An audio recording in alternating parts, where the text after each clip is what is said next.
Did you know why God can't destroy Satan and the fallen angels? A mind-blowing question. Imagine this.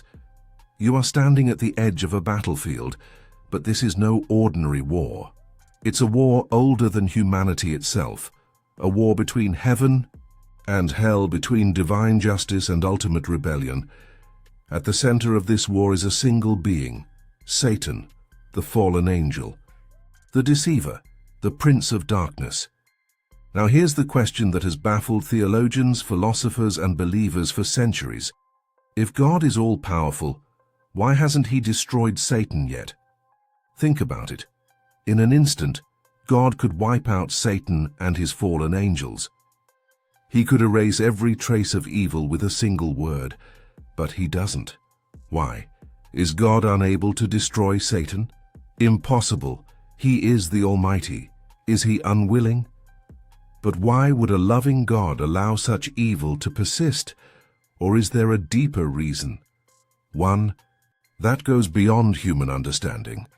Every day we see the effects of Satan's influence: wars, suffering, deception, and corruption.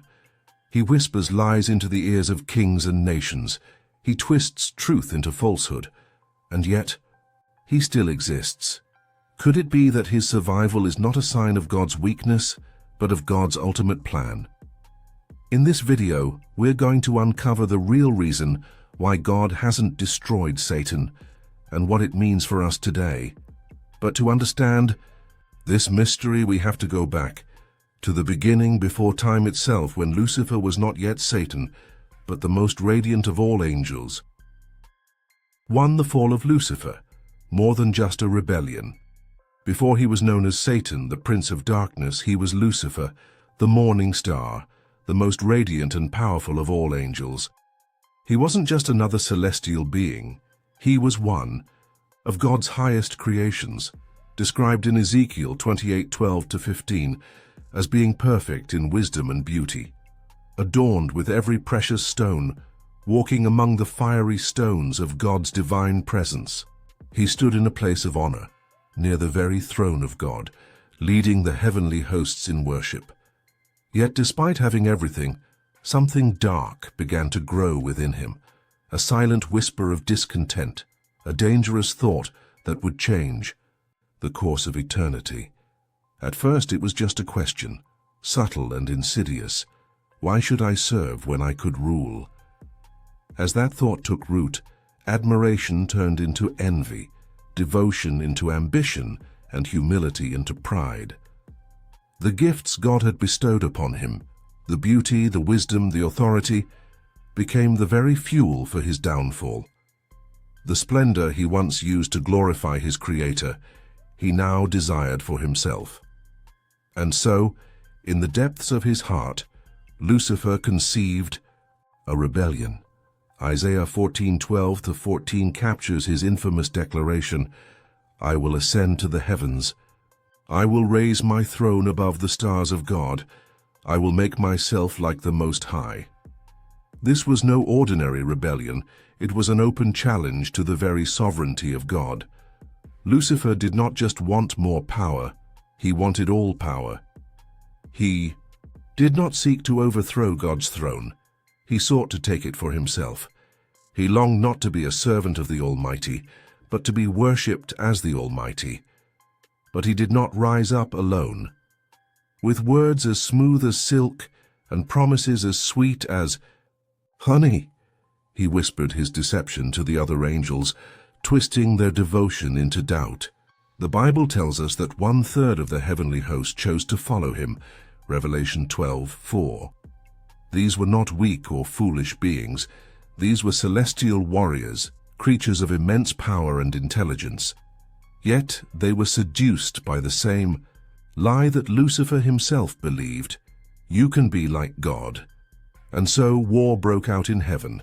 It was a battle unlike any the universe had ever seen. Michael, the archangel, leading the faithful armies of God against Lucifer and his legions. The eye. Heavens trembled as divine warriors clashed, light against darkness, order against chaos, but no created being, no matter how powerful, could stand against the Almighty. Lucifer and his followers were defeated, cast out of heaven, their radiance stripped away, their names erased from the book of life. No longer were they the angels of light. They had become the fallen ones, the demons, forever separated from God's presence.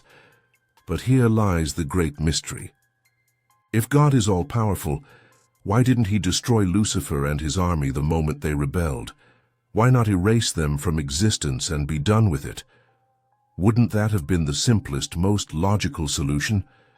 Wouldn't that have prevented all the suffering, the evil, the corruption that we see in the world today? And yet God allowed them to live. Not only that, he allowed Lucifer to roam the earth, to tempt, to deceive, to continue his war against heaven. Was this a sign of divine weakness? Or was it part of something greater, something beyond human understanding?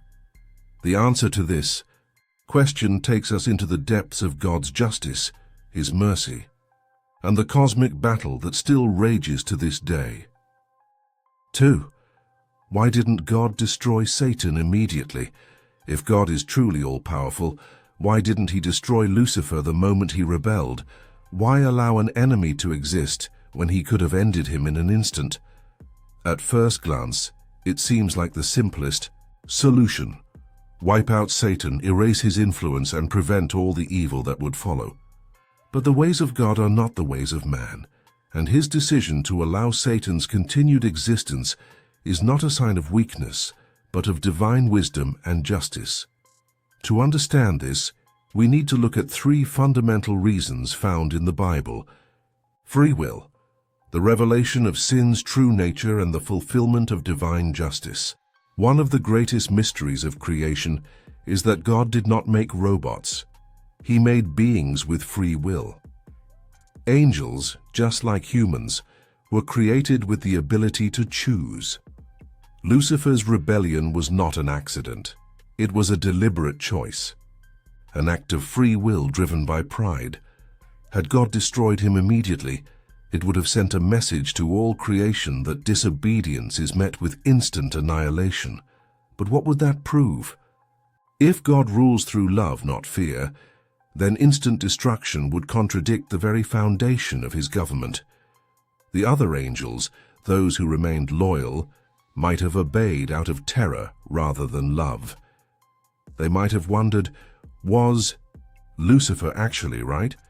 Did God destroy him because he was afraid of losing power?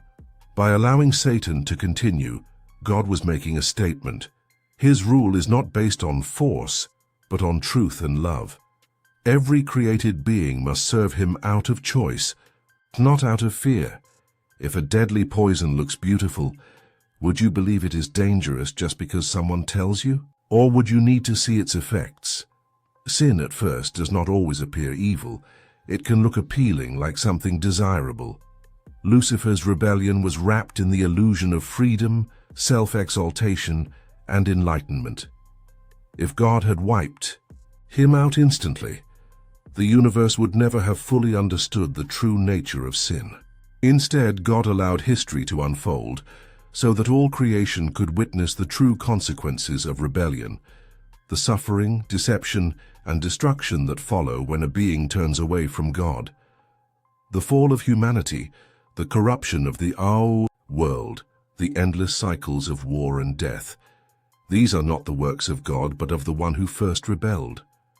By permitting Satan to continue his work, God is allowing all creation to see without a doubt what happens when someone chooses darkness over light. And one day, when Satan is finally judged and cast into the lake of fire, Revelation 20:10, no one will question whether it was just. The evidence will be undeniable, the verdict will be righteous, and sin will never rise again. Some might ask, if God has a plan to defeat Satan, why wait? The answer lies in divine timing. The Bible tells us that God is not slow in keeping his promises, but is patient, not wanting anyone to perish, but for all to come to repentance. 2 Peter 3:9.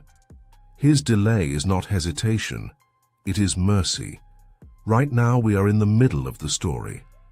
Satan still roams the earth, still deceives, still tempts. 1 Peter 5:8. but his power is not absolute. God has already provided a way out, through Jesus Christ, for humanity to be redeemed.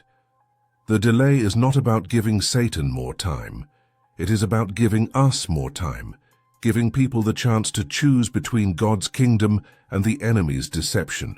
But make no mistake, Satan's days are numbered.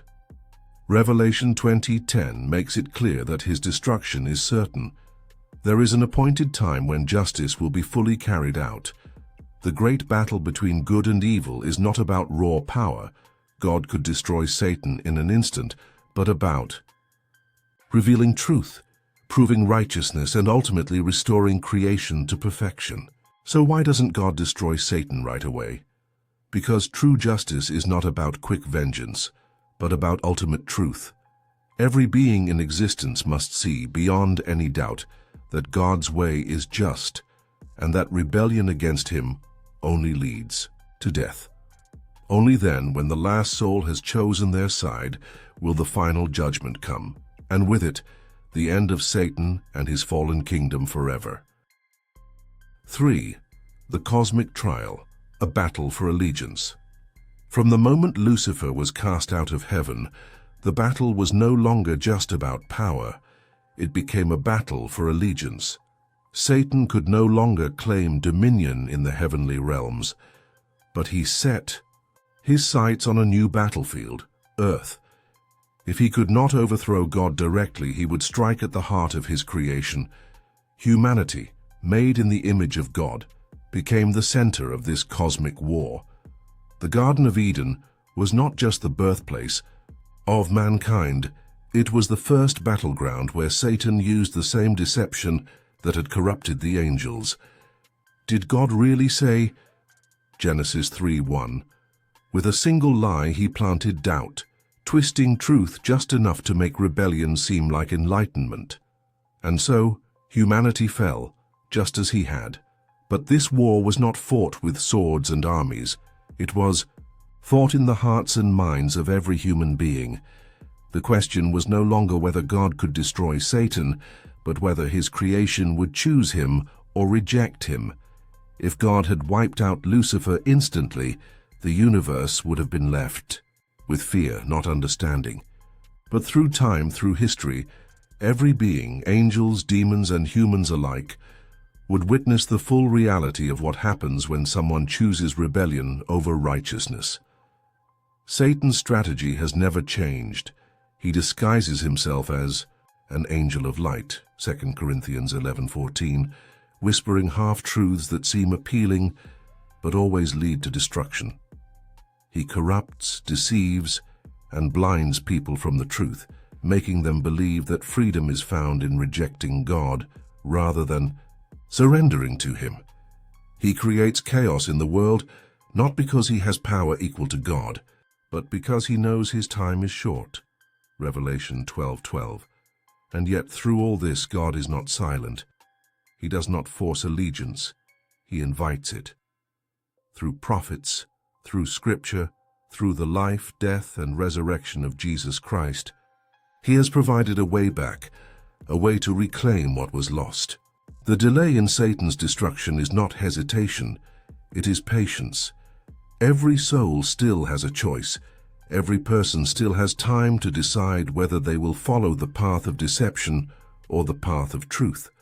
And when the final moment comes, when the last heart has chosen its side, judgment will fall.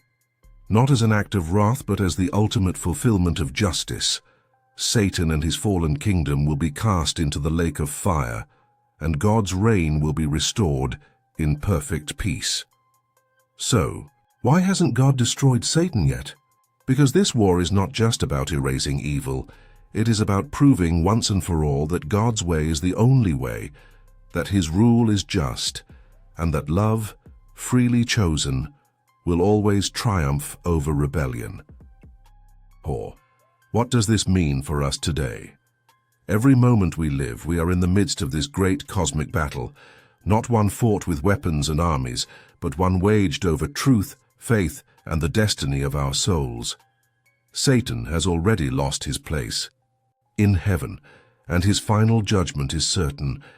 But until that day comes, he wages war against humanity with every deception he can muster. His goal is not just to lead people into sin, but to keep them blind to the truth, to make them believe that God is distant, that evil has no consequences, and that rebellion is freedom. His greatest weapon is not brute force but lies. Lies that twist reality just enough to make people turn away from God without even realizing it. But in the midst of all this, God has not left us defenseless. He has given us the power to resist, the strength to stand firm, and the wisdom to see through deception. Ephesians 6:11-12 tells us to put on the full armor of God, for our struggle is not against flesh and blood, but against the rulers, authorities, and spiritual forces of evil. The battle is real, but so is our victory, because through Christ, we are not fighting for victory, we are fighting from victory. The cross was not just a sacrifice, it was a declaration that the power of sin and death had been broken forever. So what does this mean for us today? It means that every choice we make, every belief we hold, and every step we take is part of something greater. It means that our faith is not just a personal belief, but a stand against darkness. It means that when we choose truth over deception, love over hatred, and faith over fear, we are participating in the greatest battle of all time. The delay in Satan's destruction is not just about justice. It is about giving every soul a chance to choose. And in this moment, as long as we draw breath, we still have that choice. The war is not over, but the outcome is already decided.